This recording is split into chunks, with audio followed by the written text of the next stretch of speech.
I had some people from the House of Commons, and we were up on the roof of the East Block, and I was showing them the masonry, the chimneys and so on, that were cracking in those days. And I pointed over to the center block, and I said, in a couple of years, we're going to have a project to conserve the center block, and we're going to do all the masonry, but we're also going to replace the roof, I said.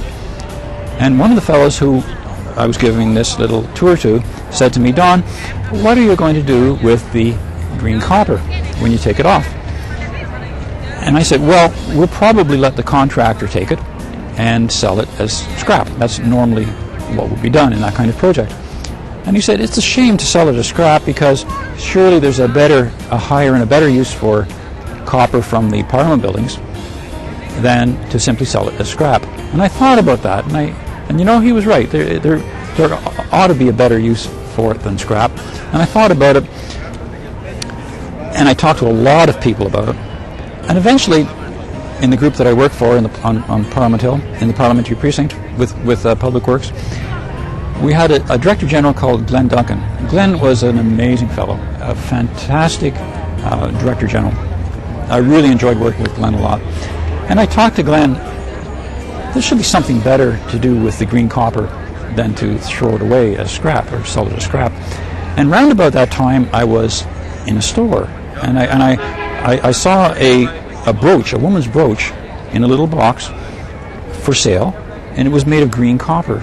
And there was a little certificate of authenticity in the box that said, this brooch is guaranteed to have been made from a heritage building, from the copper roof of a heritage building.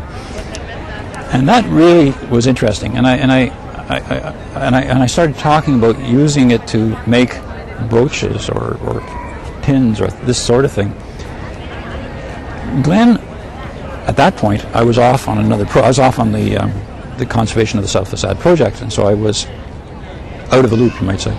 And Glenn had one of my colleagues, one of my friends, a fellow called Vasilis Sakalaridas, a Greek fellow, very, very, very nice guy. And Vas got the idea. Glenn gave Vas the task to figure out what to do with the old copper roof when we took it off.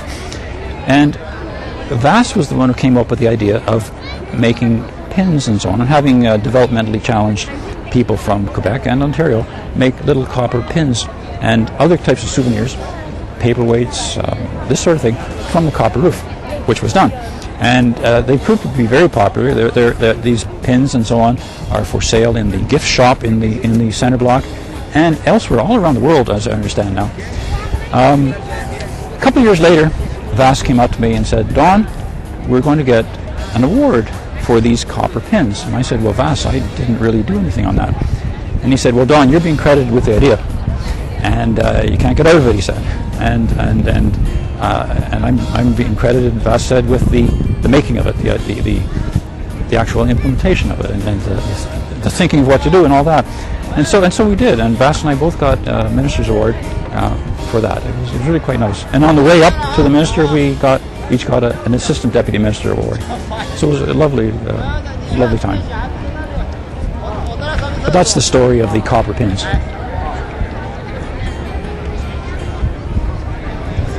And it all started long ago with that fellow from the House of Commons, and I've forgotten his name, who said, Don, you know, we really should do something better than sell it as scrap. That's the story.